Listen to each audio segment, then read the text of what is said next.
Sebelumnya mungkin saya perkenalan dulu ya, Mas Yudi. Ya, silakan. Oke, jadi selamat sore semuanya. Nama saya Muhammad Syahir Rohman. Kemudian saya dulu alumni S1-nya adalah alumni Airlangga. Hmm. Saya asli Gresik Hmm. dan kemudian Alhamdulillah tahun kemarin sudah lulus dari Master of Economics di University Ya, of Queensland. Jadi ya, ya, mungkin itu perkenalan singkat dari saya. ya. Mungkin kalau ada yang tanya-tanya dari di sini yang ingin belajar Master of Economics, saya bisa sharing lah. Saya lihat iklan di sosial media itu apa jadi ini ya apa model iklannya? Apa namanya? Jadi kebetulan dari apa namanya dari University of Queensland sedang ingin mempromosikan apa namanya UQ ke Hmm. beberapa negara Asia. Ya, Jadi ya, ada banyak teman-teman Indonesia, tidak hanya saya sebenarnya, ada di ada sekitar 10 orang mungkin yang apa namanya yang diminta secara volunteer untuk ya. menjadi untuk membantu UQ mempromosikan di negara masing-masing. Jadi Hmm. kebetulan saya kemarin diminta untuk direkam footage Ya, dari beberapa footage di UQ, kemudian saya bercerita sedikit ya. tentang masalah apa namanya master master life-nya di UK seperti apa. Nah, seperti itu aja Ya. sih, Mas. Jadi bukan Oke. masalah duta atau apa, tapi Bukan. sharing, Baik, hanya baik. sharing Ya, dan kita volunteer lah. Karena ya, ya. kalau di sana mungkin volunteer itu sangat itu ya, apa namanya, sangat populer lah Dihargai. Oke. di kalangan mahasiswa ataupun yang muda-muda itu sangat lebih lebih Mhm. senang untuk volunteer. Ya, iya, Seperti iya. itu, Oke. Mas. Ya. Nah, Mas ya, ini kan tujuan dari live ini ingin berbagi ya pengalaman dan juga memberikan motivasi buat teman-teman yang ingin studi ke luar negeri. Nah, Kalau boleh diceritakan, Mas, sebenarnya apa sih tujuan atau alasan kuliah di luar negeri? Jadi sebenarnya dari awal itu memang di S1 saya pinginnya adalah ilmu S1 saya bermanfaat. Seperti itu kan ya. hmm, Karena di ekonomi pembangunan ini cukup dalam dan hmm, marketable-nya juga cukup apa namanya tidak terlalu apa ya, tidak sepopuler manajemen ataupun akuntansi, iya, sehingga saya mau menilai ketika untuk memanfaatkan atau mempertahankan keilmuan yang sudah saya tempuh di S1 itu adalah dengan cara ingin menjadi peneliti ataupun menjadi hmm, dosen seperti itu kan ya. ya, ya, Atau kalau lebih tepatnya sih harusnya jadi mungkin yang bekerja di Bappenas dan yang lain di lembaga-lembaga hmm, pemerintahan seperti itu kan ya. ya, ya, Tapi apa namanya jadi pengajar itu juga salah satu opsi untuk mengamalkan ilmu kita ya. Nah, di situ ya, yang ya, saya pinginnya di situ untuk mengamalkan ilmu hmm, sehingga objektif saya adalah ingin jadi peneliti maupun menjadi dosen. akademisi, Nah, ya, akademisi lebih tepatnya. Nah, sehingga di situ saya memutuskan untuk I have to pursue my higher education, right? Nah, ya. di situ mimpi saya adalah salah satunya adalah belajar di luar negeri. Seberapa sulit sih mempersiapkan bahasa Inggrisnya? Mas ya, perjuangannya seperti apa? Jadi supaya teman-teman tahu nih. Iya, uh, kalau kita kalau saya mungkin rewind ke belakang ya, itu Ya, cukup melelahkan. It was very hard to struggling my English because ya, oke. saya kira-kira ada secara intensif itu mungkin 1 tahun 2 tahunan lah. Itu secara intensif. What? Iya, Ya, karena oke. Ya, karena memang kemampuan saya juga tidak semumpuni yang lainnya. Jadi saya Oke. memahami diri saya sendiri sehingga saya harus Ya, ya. push diri saya sendiri. Seperti itu sih Mas. Oke. Ya, oke. Ini menarik ya, supaya teman-teman termotivasi bahwa persiapan untuk studi ke luar negeri dan akhirnya sukses itu tidak mudah ya. Oke. Jadi 1 sampai 2 tahun itu belajar mandiri atau kursus atau combination belajar mandiri dan kursus gitu, Oke. Mas. Jadi persiapan bahasa pada saat itu memang saya melakukan pekerjaan saya juga. Dulu saya jadi asisten karena ingin menjaga keinginan saya untuk belajar ke tingkat yang lebih tinggi, sehingga saya menjadi asisten dosen di saat itu. Nah, ketika saya intensifkan untuk fokuskan untuk belajar bahasa Inggris, itu memang saya coba dari manapun. Kalau mungkin teman-teman di sini tahu dari Kampung Inggris di Kediri, saya mulai dari situ juga pernah beberapa kali. Kemudian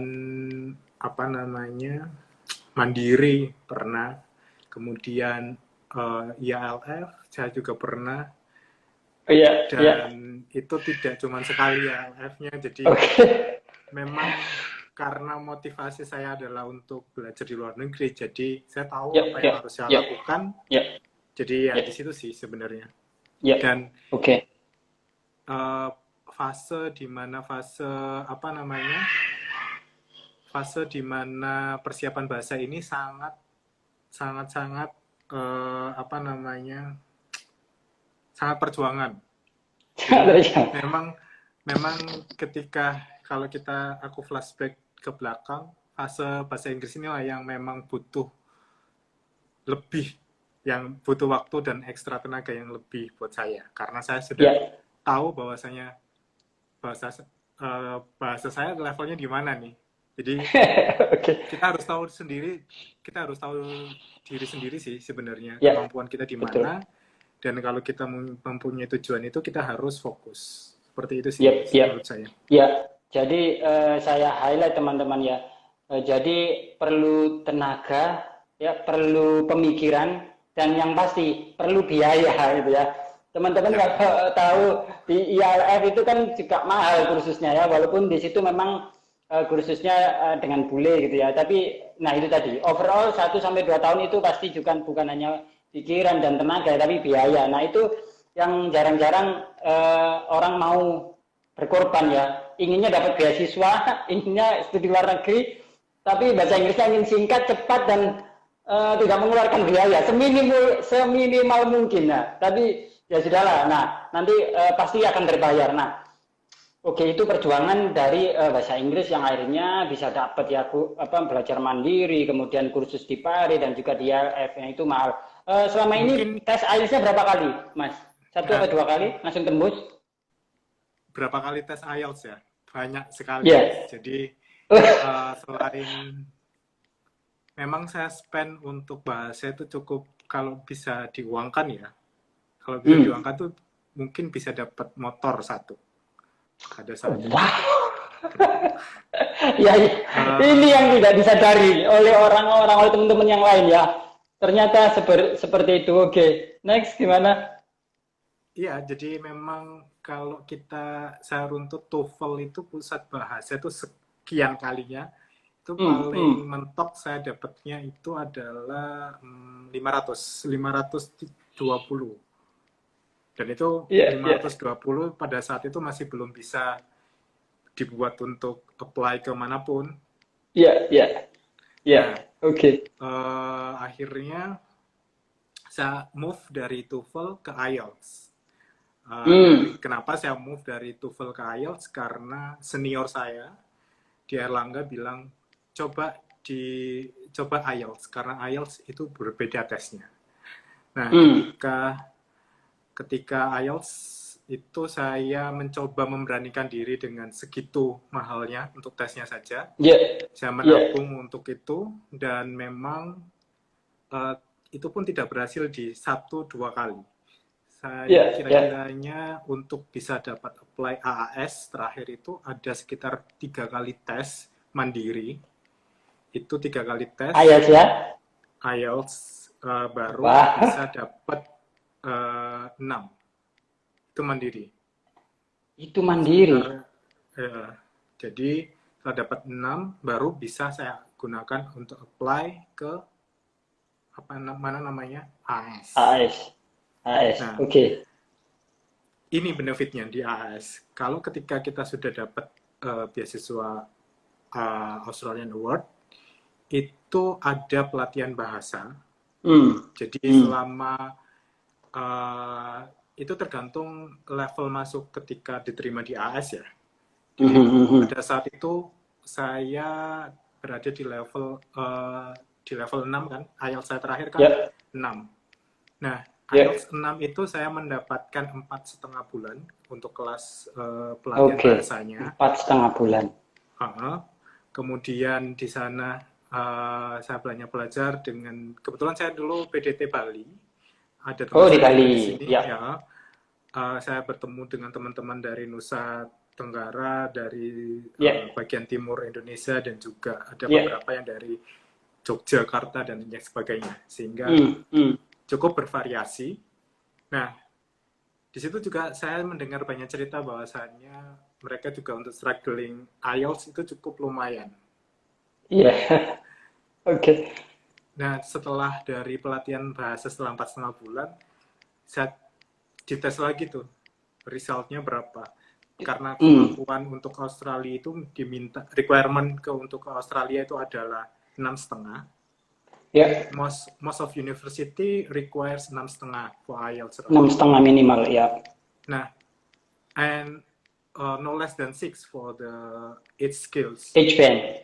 Nah, unfortunately, pas waktu di kesempatan pertama itu saya masih tidak dapat, tidak bisa mencapai target. Artinya masih ada band yang kurang dari 6. Itu di kursus diteskan oleh AS. Ya, pokoknya kalau sudah masuk AS, yang namanya biaya pendidikan untuk bahasa, kemudian untuk tesnya itu dibiayai. Nah, sampai berapa kali, Mas? Biaya tes? Ini, yang tes itu kalau nggak salah 1 kali, Mas, yang terakhir. Tapi banyak tryoutnya dari IELTS. Itu banyak kali. Tapi untuk yang formal, yang official, yang real itu sekali dibayari.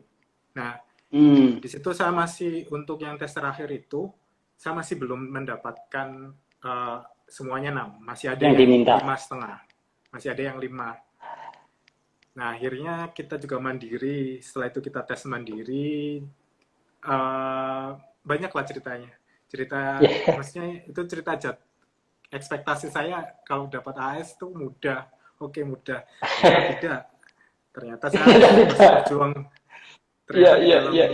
Setelah menjadi awal kita masih harus berjuang nih. Nah, akhirnya dengan segala hasil result, terus mungkin evaluasi dari IALF sendiri, saya mendapatkan extension untuk belajar lagi, kemudian baru setelah itu saya mendapatkan 6,5. Oke. Alright, tadi ada salah satu penanya, Mbak Jelly, sekalian langsung dijawab aja. Dulu ambil IELTS atau ambil TOEFL, Mas? Ya, tadi sudah dijawab ya. Pertama, Masnya itu ambil TOEFL, tapi yang ITP ya, Mas ya, bukan yang IBT ya? Iya, ITP. Yang ITP ya, Mbak Jel ya. Jadi Masnya di awal itu berjuang di TOEFL ya, kemudian sarannya seniornya di Airlangga, ternyata coba IELTS gitu ya. Ternyata IELTS juga susah sama aja gitu. Nah, jadi teman-teman di sini saya sekali lagi saya highlight ya bahwa Masnya perjuangan bahasa Inggrisnya itu sangat-sangat penuh perjuangan ya. Sampai 3 kali tes. Mungkin tidak saya saja ya. Jadi teman-teman semua yang scholarship hunter, kalau bisa tahu pasti perjuangannya seperti itu juga sih sebenarnya. Kalau memang kemampuannya sudah levelnya berbeda, ya itu bisa lain, lebih cepat ya. Ya, jadi teman-teman bayangin kalau 3 kali tes, ya 3 kali tes IELTS, 1 kali tes IELTS itu nggak tahu zaman itu berapa, tapi kalau sekarang itu 2,9 ya, 2,9 juta. Dan kalau dikali 3 berarti hampir 9 juta ya, hampir 9 juta. Itu tesnya aja, belum kursusnya ya.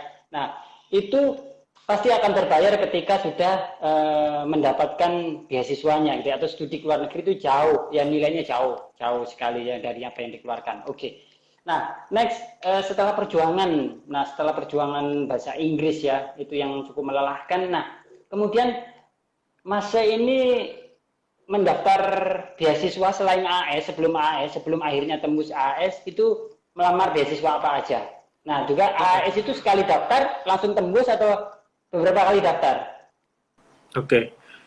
Mungkin beasiswa lain yang sudah saya lamar, saya sudah apply itu apa namanya, ada itu New Zealand, NZ. Oh, New Zealand. Ya, New Zealand AS. Itu kan ada beasiswa untuk negara-negara ASEAN kalau nggak salah. Saya apply itu, kebetulan itu masih belum berhasil. Itu pertama kali saya melamar aplikasi beasiswa. Nah, setelah itu saya ada informasi AS. Di situ saya mencoba untuk memenuhi sampai due date terakhir, sampai batas penutupannya. Kebetulan saya tidak bisa menyelesaikannya pada saat itu. Tapi aplikasi saya simpan. Nah, aplikasi saya sudah saya simpan, itu saya berikan ke beberapa teman saya yang sudah lulus untuk aplikasi beasiswa AS.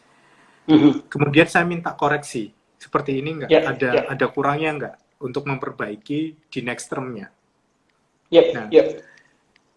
Pas di tahun kemudian saya tahun berikutnya tahun berikutnya adalah saya masukkan, saya submit aplikasi untuk AS, kemudian finalisasi itu dari beberapa teman juga. Akhirnya saya berhasil untuk submit di sana. Dan kebetulan pertama kali itu adalah pertama kali dan pertama kalinya saya mendapatkan beasiswa. Jadi luar biasa, iya. Jadi Mas pertama mencoba ASEAN New Zealand Scholarships, tapi tidak lolos. Kemudian di tahun yang sama kemudian mendaftar AAS tapi due date-nya tidak nututin. Ya, di tahun yang sama dengan ASEAN New Zealand Scholarship. Iya, benar. Kemudian tidak nututin, kemudian next year tapi semua aplikasi dokumen sudah disiapin, sudah diisi, disimpan untuk next year. Nah, ini luar biasa. Kalau memang niat gitu ya. Kalau memang niat itu pasti istilahnya utuh ya, rajin ya, disimpan, kemudian dikonsultasikan ke seniornya atau alumninya. Nah, ini bisa jadi satu tips ya teman-teman ya, bisa. Jadi tidak ada sia-sia ya, kalaupun terlambat ataupun ditolak pada tahun ini, bisa disimpan, bisa direview lagi, dikonsultasikan lagi kepada seniornya atau yang lebih tahu gitu ya. Nah, akhirnya sekali daftar langsung lolos. Ini luar biasa. Kenapa saya bilang luar biasa, Mas? Karena beberapa yang konsultasi dengan saya itu bisa capek atau mendaftar itu sampai 5 kali bahkan lebih, Mas. Itu jadi ini luar biasa ya. Mungkin ini ada cerita juga sih ketika silakan. Jadi saya tidak ada sedikit drama ketika saya mendapatkan pengumuman untuk mendapatkan AS tersebut. Jadi pada saat itu saya menerima duluan surat penolakan dari AS. Ya. Jadi semuanya teman-teman saya yang kita scholarship hunter itu sudah mendapatkan pengumuman, ada yang lolos, ada yang gagal. Nah, saya termasuk yang mendapatkan surat yang gagal itu tadi untuk mendapatkan scholarship. Jadi pada saat itu memang ya agak sedikit risau ya. Juga, Ini kok saya belum dapat kok belum dapat ya, ada surat penolakan. Kan biasanya budayanya AS tuh yang dikirimi surat duluan adalah yang lolos. Setelah teman saya yang lolos, saya agak risau. Ini apa saya nggak lolos gitu kan? Beberapa hari kemudian ternyata ya unfortunately Ada surat saya lagi. masih belum lolos. Nah, cuman 1 minggu kemudian saya ditelepon dari AS dari Jakarta, kalau nggak salah, itu nomor Jakarta. Pas waktu itu saya sedang bekerja sore, saya masih ingat. Nah, di situ diminta untuk, pada saat itu hari Jumat, saya diminta untuk, Mas, tolong siap-siap hari Senin langsung ikut PDT di Bali. I don't know what happened gitu kan. Ya sebenarnya itu percaya nggak percaya ya berarti ya. Ini beneran ya bisa ditolak kemudian. Jadi telepon secara langsung dari pihak AAI pada saat itu, kemudian untuk diminta untuk kembali untuk mempersiapkan diri ke Bali. Nah, saya nggak tahu di Bali ceritanya seperti apa, karena ya itu ada mungkin rahasia dari AAS sendiri ya. Jadi mungkin I don't know what happened next. Nah, akhirnya saya jalan itu, saya packing di 2 hari aja, terus pamit ke semua, termasuk pekerjaan saya juga. Nah, akhirnya saya berangkatlah ke sana, ke Bali pada saat itu. Tiket dan sebagainya sangu uang saku itu kalau uang saku sendiri. Sendiri ya, tapi kalau uang tiketnya nanti di reimburse. Kalau nggak salah, saya lupa deh, saya dapat tiket, dikirimi tiket, apa saya nanti reimburse gitu loh. Intinya seperti itu. Tapi intinya dibiayain ya, Ya. Oke, itu perjuangan AS yang ada dramanya, kemudian cukup mendebarkan dan akhirnya berangkatlah PDT. Nah ya, itu perjuangan bahasa Inggris, perjuangan beasiswa, kemudian, nah mungkin saat kuliah di sana, saat kuliah di UQ, itu tantangannya apa sih, Mas? Atau mungkin Mas kan juga punya teman nih yang kuliah di Indonesia. Kira-kira perbedaannya apa sih? Kuliah di UQ di luar negeri, di Australia, dan kuliah di Indonesia, dan tantangannya apa sih kira-kira? Oke, saya mulai dari mungkin perbedaan mungkin ya. Jadi secara obvious itu perbedaan dari fasilitas. Dari fasilitasnya memang it's jauh-jauh lebih advance dari luar negeri. Itu satu. Yang kedua mungkin apalagi ya, secara kurikulum itu mungkin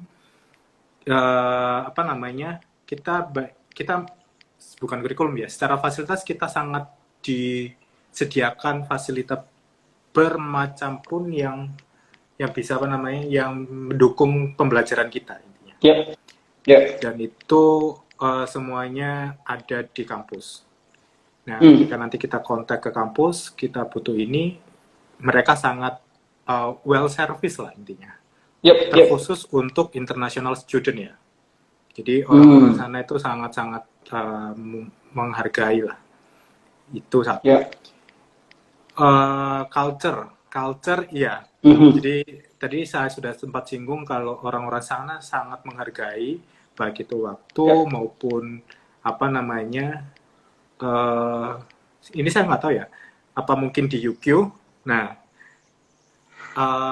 di UQ ini saya juga belum pernah mampir ke Unicamp yang lain ya Mas. Jadi di UQ ini orang-orangnya sangat helpful, sangat tolerance. Intinya mereka sangat membantu apa yang dibutuhkan international student.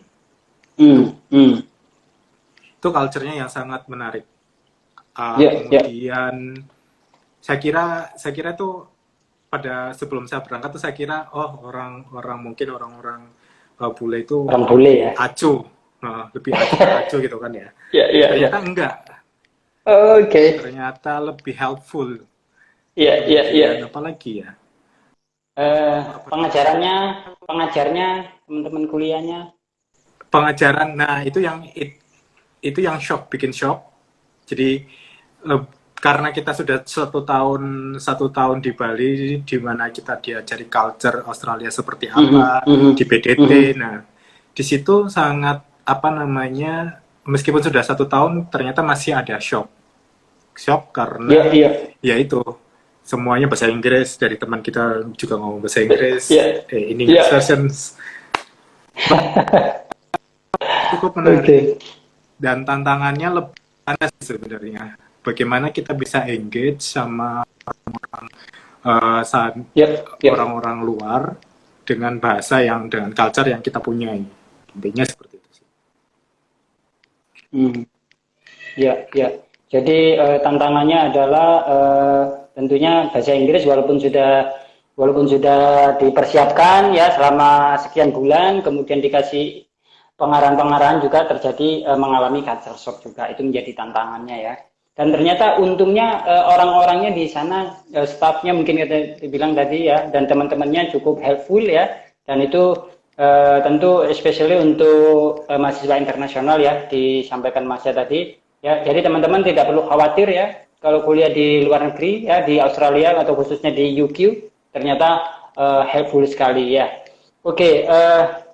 Mungkin di sini tadi ditambahkan oleh temannya Mas ya, UQ Brisbane merupakan kombinasi yang bikin kangen ya, bahkan setelah hampir 2 tahun pulang.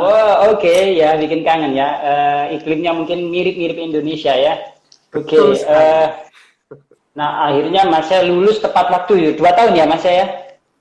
Alhamdulillah. 2 tahun, ya. Sebenarnya saya ingin ngobrol lebih dalam lagi ya, lebih explore lagi, tapi saya rasa Mas juga ada kesibukan lain. Nah, langsung aja di sesi closing ya. Mas ada pesan apa atau motivasi apa untuk teman-teman yang ingin lanjut studi ke luar negeri atau especially Australia? Apa ya Mas? Intinya set your goal dulu lah. Kampus mana yang set your goal. Mungkin pahami diri sendiri juga, paham diri sendiri, pengennya apa. Kalau mungkin tujuan untuk S2 itu untuk karir, nah itu jadiin motivasi yang paling besar.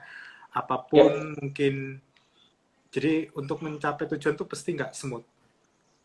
Mungkin ada yang nggak smooth, tapi mungkin ada juga yang lebih smooth. Ketika kalian sudah menghadapi ada banyak yang nggak smooth, mungkin kayak saya tadi bahasa Inggris saya harus beberapa kali untuk meningkatkan kemampuan saya, sampai saya merepoti teman saya juga sendiri privat. Kemudian hal yang lain itu adalah hal yang wajar, dan yang perlu di-mention juga persiapkan tabungan. Jadi tabungan ya. Itu yang mungkin banyak yang berekspektasi, kita belajar ke Australia itu enak kok, dapat beasiswa gitu. Nah, ya, tapi persiapan menuju sananya itu yang butuh saving yang cukup masih banyak lah. Nah, kemudian jangan pernah menyerah lah intinya. Jangan pernah menyerah. Meskipun itu klise ya, tapi betul. Tapi itu sangat berguna sih. Ya, intinya kalau kita sudah menghidup ada masalah, kita cari penyelesaian masalah. Ketika nanti pas waktu kuliah juga ada masalah, kita cari dari teman-teman kita yang ada di sana. Dan kalau kita di luar negeri, itu siapapun jadi teman. Jadi kita bisa minta tolong dan kita bisa sharing ke sana, ataupun kita bisa saling menolong dengan teman yang ada di sana. Seperti itu sih. Ya, jadi ya teman-teman, di akhir sesi ini Mas memberikan tips ya. Pertama adalah set your goal ya, yang utama kenali diri dulu juga ya, kenali kebutuhannya apa, kemudian set your goal. Kalau itu tujuannya untuk karir ya, berarti jadikan hal itu menjadi motivasi utama ya. Kemudian fokus ya tadi ya. Kemudian yang terakhir adalah jangan pernah menyerah ya. Walaupun kelihatannya klise, tapi ternyata tapi ternyata itu sangat-sangat diperlukan ya. Karena mungkin sudah capek saya, aduh capek udah nggak bisa nih. Nah itu ternyata masih membutuhkan ya. Orang bilang katanya kuliah di luar negeri enak dapat beasiswa gini, tapi proses menuju ke sana itu very very hard ya. Ada hal-hal yang smooth, ada hal yang tidak smooth ya. Tapi itu sesuatu hal yang wajar ya. Baik, saya kira begitu dulu Mas ya. Terima kasih atas waktunya. Terima kasih teman-teman sudah join ya. Semoga bermanfaat. Intinya tetap semangat ya. Jadi memang tidak ada hal yang mudah dicapai ya. Perlu perjuangan yang sangat keras. Oke? Assalamualaikum warahmatullahi wabarakatuh.